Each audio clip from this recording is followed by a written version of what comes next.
Government fails, the world's off its rails, leaders are whacked, democracy is under attack. It's time to get smart, folks, time to get real. Let's cut through the crap, tell us how you feel. Let's cue the talent, let's meet the host. Podcast by George. Hello, hi, how are you? Welcome to another podcast by George. Well, it's just me. That's all there is today. And, you know, that's okay. That's all right. I'm always reminded of the fact that some people like certain things on the podcast. Other people dislike the same things. The examples I give are a lot of people just want to hear music. A lot of people don't like the politics. For the music, to give you an example, you know, that opening jingle that you've been hearing a lot on the podcast, that's Iowa Blues Hall of Fame member, Rock and Roll Hall of Fame member, Bob Pace, kind enough to do, I don't know, that thing's about 20 seconds long or so. It gives people an opportunity to adjust their volume, to find their phone at the beginning of the podcast or whatever. The podcasts are half an hour long, and that thing's about 20 seconds long, and I actually had somebody ask me to shorten it. They didn't like it. I'm like, God, come on. I mean, I'll make some changes. I'm always up for improvements and upgrades, but God, I don't know if I'm going to do that or not. You know, it reminds me, I'm a big movie buff. You know, I like certain movies. There's about 20 good movies, actually. One of them is The Doors. Val Kilmer playing Jim Morrison. That's a great movie. Check it out. But there's a segment in there where his guitar player, Jim Morrison's guitar player, Robbie Krieger, I think it was him, says, you know, I don't like this song. I don't know what we're doing this for, Jim. I mean, this song that you wrote, it's not any good. And Morrison looks at him and says, you write one. And I mean, that's the way I feel at times. So here we go. I'm going to just run through some things that are top of mind, things that are keeping me up at night. They don't actually keep me up at night. If I was 30 years old, yeah, all of these things would keep me up at night. But me personally, what have I got left? 10 years, maybe? 15, maybe 20 at the outside? Hell, maybe 20 minutes is all I got left based on the life that I've led and the people that are looking for me. So I sleep pretty good at night, but if I was 30 years old, all of these things would be keeping me up at night, which reminds me of a Deshaun Jones song. Troubled mind. Anyway, so without further ado, let's start check out the decaf segment of Podcast by George. Let's start with the presidential election. What's going on right now in politics. You know, I don't run with the traffic, and maybe that's a good thing. Maybe it makes the podcast more interesting, but my God, Joe Biden as the presidential nominee for the Democratic Party. You know, when I started the podcast over a year ago, I said there were three candidates that could not be elected from the Democratic Party. Joe Biden, Elizabeth Warren, and Pete Buttigieg all had such shortcomings, such obvious baggage that they could not be elected. It was just obvious to me. And by God, the three of them came down and were the final candidates for the Democratic nomination, and it looks like Biden gets it. This guy has the lowest approval ratings of any Democratic nominee, I think, in history. That's who the Democrats are going to run with to try to defeat the greatest existential threat in the history of mankind, in the history of the presidency. And you've heard me say before on the podcast, that ain't true. Except in one thing, Trump is the greatest threat to the country when it comes to climate catastrophe, because he's sitting there twiddling his thumbs while the planet literally burns. But my God, people, you got to remember George W. Bush. Let's not forget that. This is the guy that undertook an illegal war under false pretenses that killed dead in the ground 1 million people, 7,000 U.S. troops dead under a false pretense, under a lie, and everybody's running around worried about what Donald Trump says. Hell, I don't care what he says. Find somebody that says something better and get the guy out of office. And don't forget the biggest war criminal in our lifetimes. Because I wasn't alive during World War II, so you probably could find a guy there that would go to the top of the list. But George W. Bush has to be at the top of the list right now. And speaking of war crimes, speaking of the Iraq War, Speaking of false pretenses, let's circle back a little bit to the guy that I was talking about, Joe Biden. He voted for that war. He actively supported that war. The guy was considered to be the authority. He was a former Secretary of State, a U.S. Senator, the guy that was considered to be the most knowledgeable person on foreign policy maybe in the world, more knowledgeable than our president at the time. And he was all in on the Iraq War. Now, only in America, folks, only in this country, would the party that considers itself to be liberal, which is getting to be a gaslighting laugh, the liberal Democratic Party would nominate Joe Biden for the presidency of the United States. If there's any one thing that can disqualify you, the biggest issue, the biggest thing, it's killing people. It's war. Biden was wrong about that. He should not have an opportunity. He should not be considered for the president of the United States. And the Democrats have done everything that they can to try to come up with somebody to defeat Donald Trump, other than find us a candidate and some policies that the American people support and want. They did that damned Russiagate thing that you've heard me talk about on the podcast before, which was a hoax. If it wasn't a hoax, it was a pretty lame-ass joke, with the United States actively involved in trying to overthrow governments and circumvent every election since I was born, basically. We invaded Cuba. You remember that? The Bay of Pigs? Jesus.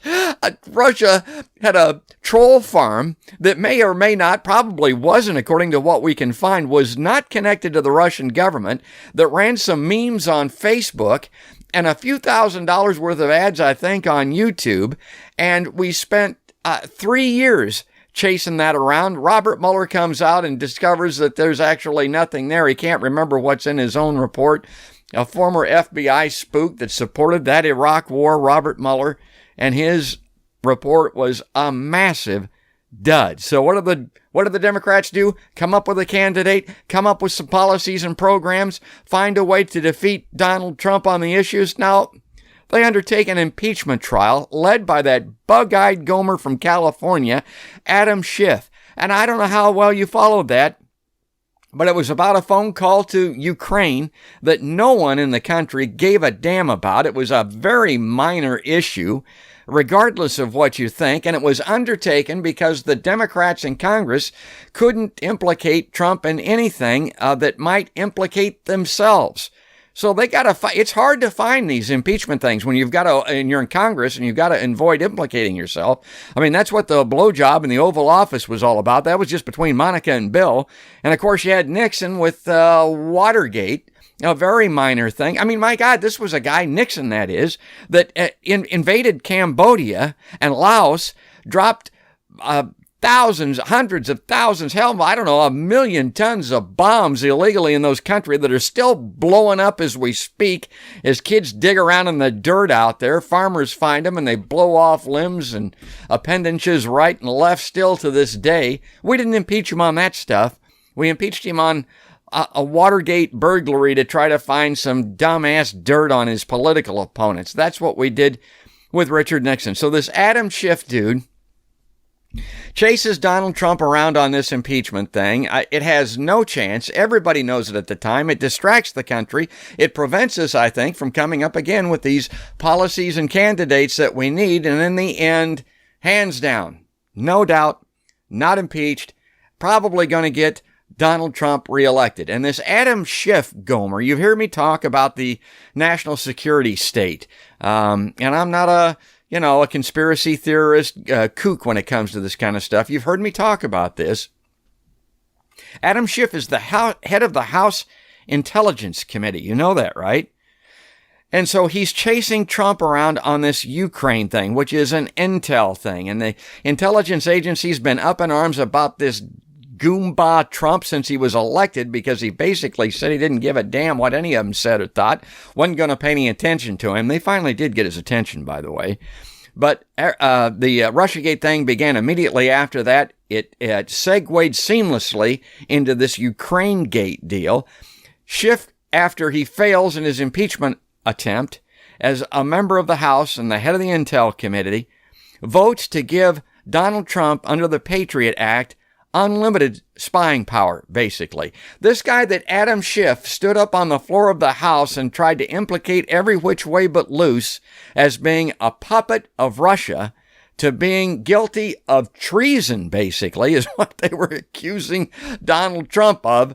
He votes to give him unlimited spying power under the Intel Act.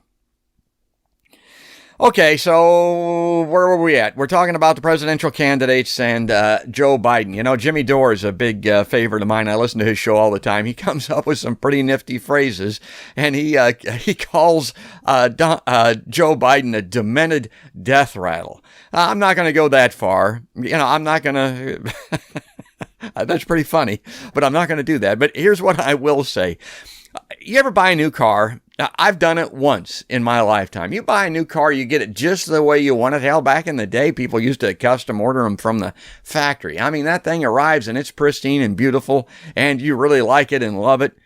Would you give it to Donald Trump, or would you give it to Joe Biden to take care of for you? Would you give it to Joe Biden to take care of for you? Is he the guy that you would trust the keys to? But you're going to turn over the keys to the world, to our very future, and perhaps our existence. If you believe what they're saying about the climate catastrophe, you're going to give that to Joe Biden? America's weird. I mean, people are nuts. They wouldn't give the guy the keys to their new car, but they'll give him the keys to the world. And that seems to me like what we're doing. He's disqualified because of the war that we talked about. He's too old. He's mashugana besides. He's got these issues. My God, don't turn over the keys to him. And here's also, you know, what I'll say about that Tara Reade issue that you're seeing in the news, the sexual assault allegations, that ain't going away.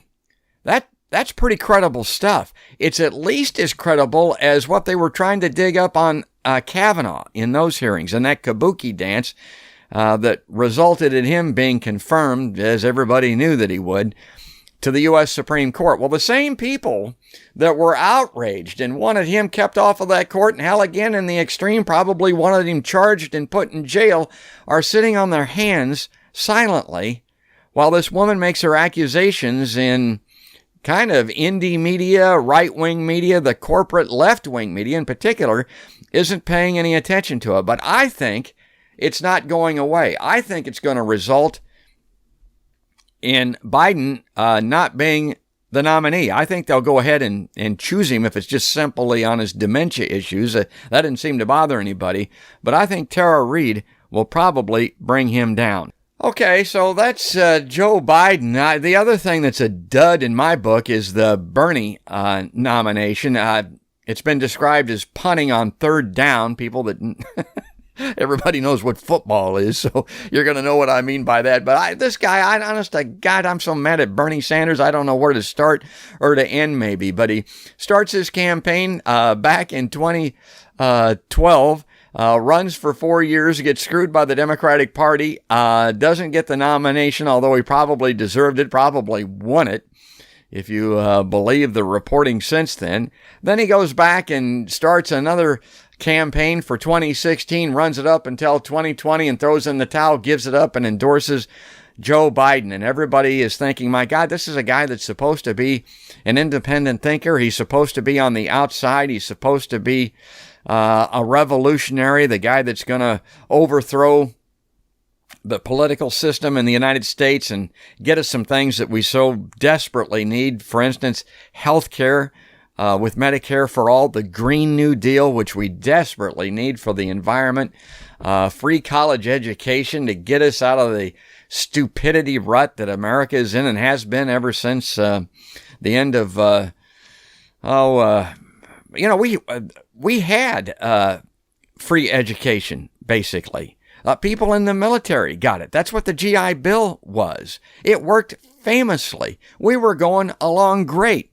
Then we got dumb. I'm not so sure that it didn't coincide directly with the end of so many people being in the military and taking advantage of that GI Bill and getting themselves educated. We need to get public education We need to get free college education back into this country for our own sake, maybe just to survive as humankind. The bailout, we talked about that. My God, what a disaster that thing it was. And again, that makes me so mad at Bernie Sanders. All of the progressives are out there talking about what a great thing that he did. Here's what Bernie Sanders did. He was out there running around doing this campaign thing, which was a dud, as I mentioned. Ended up in his endorsing Joe Biden. The report, the actual bill, not report, but the bill was put together by Pelosi and Schumer. Pelosi on the House side and Schumer on the outside with Mitch McConnell. You know, it was a bipartisan effort, supposedly. They put this bill together, and Bernie didn't even know what was in it. There's no way that he could. It was 900 pages long, came back and voted along with the rest of the Senate, 96-0 to approve it.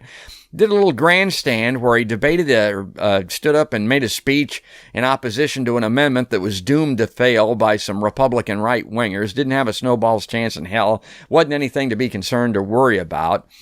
Grandstanded on that and then voted for the passage of this thing, 96-0, and then took credit for the extended unemployment provision that's in it. And that was written, folks, by Michael Bennet, who you heard on Podcast by George. He's that guy from Colorado that ran for president for a short while, didn't get any traction, didn't get really any coverage either.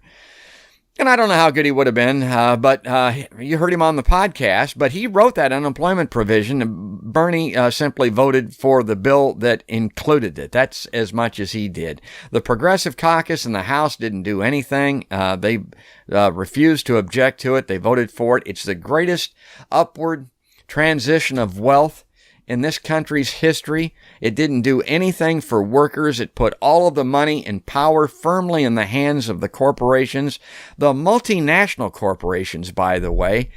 And then we're expected to get the survival benefits, basically, that the workers so badly need from those multinationals. That's what our country has become. And why has it become that way? It's because the donor class, the donors that support both political parties, they are those multinational corporations. They have just further consolidated and solidified their power over every man, woman, child in the United States with that CARES package, that bailout 2020 that they're trying to get subsequent bills for. They're finally going to try to get something in the hands of the American workers who are going to need UBI more than what they've approved thus far. They're going to need some real money when they can't afford food, which is coming up fairly shortly. I mean, they're not going to be able to afford their rent, and they're not going to be able to afford their credit cards and all that, and that's a bad thing, particularly for the multinationals. But when people in this country can't afford to go to the store and get something to eat because their credit cards are maxed out, and because they don't have any cash, things are going to get pretty damn hairy pretty quick. Okay, well, this is kind of my Led Zeppelin segment, I guess. I said it was check out the caffeine, but it's becoming Ramble On. Led Zeppelin fans will remember that song. God, what a great tune that was. I got to wrap it up here. But I'm just going to say Joe Biden, I bitched about him a lot on the show, but the truth of the matter is he's not going to become the nominee. Or the president. And I don't think he's going to become the nominee either because of Tara Reid.